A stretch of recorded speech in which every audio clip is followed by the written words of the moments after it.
Tout d'abord, avant de commencer la lecture de cette canalisation, je souhaite préciser que il n'y a pas de faute orthographe ou de formulation. Parce qu'en fait, les êtres de lumière jouent avec les mots, donc il y a un sens dans la façon dont ils le disent et dont ils l'écrivent aussi. Je mettrai dans la partie description de la vidéo le lien vers le texte qui mènera au blog. Et à la fin, vous pourrez voir les explications que j'ai mis. Voilà. Samedi 22 juillet 2023, canalisation des Pléiadiens. Story of Life ou l'histoire de la vie. Souvenir d'un endroit, d'un lieu qu'on ne peut définir, un espace sans fin, si encore début il y a. Qui le sait? Qui peut le dire? Qui peut le nommer, le décrire? Qui s'en souvient? Tout le monde, vous dirais-je. Alors, qui l'a oublié? Tout le monde, peut-être. Malgré tout, cela empêche-t-il pour autant cet espace d'exister, d'être? Particules de lumière se déplacent sans façon, illuminent l'espace hors de tout. Et un jour, à un instant T, un moment infini, elles se sont rassemblées afin de constituer la matière. La vie terrestre s'est développée selon un ordre d'évolution, constitué de phases, de cycles, de transmutation, de transformation. Elle s'adapte selon son environnement et les autres présences de vie, se manifestant de manière diverse et différente en rapport à chacune d'elles. En tant qu'humains, hommes et femmes sur cette planète Terre, vous avez pris l'habitude de dire que chaque espèce vivante sur la Terre apprend la cohabitation, la vie en communauté, l'entraide et encore beaucoup d'autres concepts et archétypes connus de vous selon certaines définitions. Le monde du vivant, dans les prémices de la planète Terre, n'a pas eu cela à apprendre. C'est naturel pour eux. L'être humain a oublié ce naturel-là au fur et à mesure des années, des siècles, des millénaires. Aujourd'hui, il tente de se réapproprier ses capacités et habitudes de vie quotidienne en groupe. Lorsqu'une âme s'incarne, elle vit ce que l'on appelle une amnésie d'incorporation. Par choix, mais aussi selon le système fonctionnel des multivers, l'âme oublie, lorsqu'elle incarne temporairement encore de la matière, toutes ses vies précédentes jusqu'à son origine à la connaissance qu'elle a acquérie et acquiert encore. C'est ainsi que l'homme de la planète Terre oublie ses origines et se pense seul, unique, né à un moment, grandi durant une espérance de vie donnée. Elle meurt à la fin de son histoire, le parcours du chemin qu'est la sienne pour disparaître.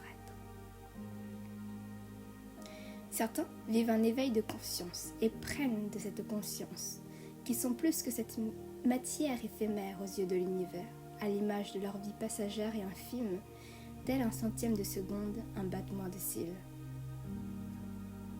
La vie terrestrement parlant, sur Terre, sur une autre planète, une autre galaxie, dans d'autres dimensions, se nomme notamment incarnation.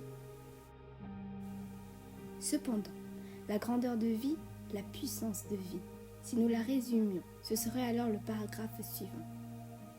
Le souffle et la force d'être sans identité. L'amour d'aimer et d'exister, par la seule raison d'aimer et d'être aimé. Ce que vous ne pouvez voir, ce que vous ne pouvez entendre, ce que vous ne pouvez sentir, ce dont vous ne pouvez vous souvenir. Tout cela est limité par vos limites, des limites qui vous contraignent et vous restreignent, mais que vous avez créées et bâties par vous-même. Ce que vous ne pouvez voir, entendre, sentir, vous souvenir, est partout tout autour de vous et en vous. L'amour est tout autour de vous et en vous. La force et puissance de vie est tout autour de vous et en vous.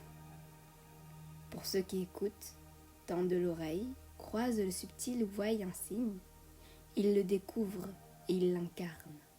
Ils le vivent, ils sont. Canalisation des Pléiadiens.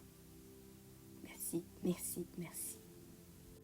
J'en profite pour vous expliquer donc certaines formulations qui pourraient être considérées comme une erreur dans notre réalité. Dans la phrase « jusqu'à son origine », à la connaissance qu'elle a acquérie. Bien que ceci, vous pouvez penser que c'est une faute d'orthographe ou de conjugaison, ce n'en est pas une. Les êtres de lumière aiment jouer avec les mots, même si la façon dont ils emploient est considérée comme une faute de notre réalité, de la matière de notre système. Selon notre dictionnaire, l'orthographe juste aurait été acquis et non acquéri. Cependant, acquis a une énergie de possession, de pouvoir, alors que acquéri a une énergie de quête, de j'ai cherché, j'ai trouvé, ou encore j'ai essayé et j'ai compris. Ce qui est totalement en phase avec la connaissance qui se rapporte aux expériences de l'âme passée et qu'elle réalise encore, qu'elle apprend d'elle et évolue ainsi, notamment. Ensuite, il y a le jeu de mots de prenne de conscience avec la formulation de prise de conscience. Bon, tous les images, les métaphores, les jeux de mots, les admirations, j'aime beaucoup ça. Et surtout, ça parle à notre inconscient. Et c'est ainsi que nous intégrons l'enseignement des aides de lumière et de la source. Et la prise de conscience, en fait, c'est un réveil, une compréhension d'une situation ou autre, arrivant après un déni ou une amnésie. Et enfin, dans l'explication de ce que pourrait être la force de vie, la puissance de vie, ça commence par le souffle et la force d'être sans identité. Ça peut paraître étrange, mais l'âme n'a pas d'identité. Désincorporée, qu'elle soit incarnée ou non, que ce soit une expérience hors du corps d'une personne, elle n'a pas d'identité. Pas de nom, de prénom, de sexe, de genre ou encore d'âge, comme nous l'entendons en termes de naissance, de vie, mort. Éventuellement, l'âge de l'âme depuis sa création ne se calcule pas. Et puis ce serait presque impossible puisqu'il y aurait beaucoup de zéros et les nombres comme les mots ont leurs propres limites dans ce qu'ils souhaitent exprimer, des vibrations et des fréquences. Il est plus facile de calculer le nombre d'expériences en incarnation qu'elle a eues ou qu'elle a. C'est ainsi que nous pouvons dire, entre guillemets, si l'âme est jeune ou vieille en rapport à ses expériences et donc à tout ce qu'elle a appris. Et si je puis dire, en clin d'œil au texte, qu'elle a acquéri et grandi avec. Tout cela pour dire que l'âme n'a pas d'identité. Nous pouvons lui donner un nom, mais il n'est que la vibration de l'énergie de cette âme.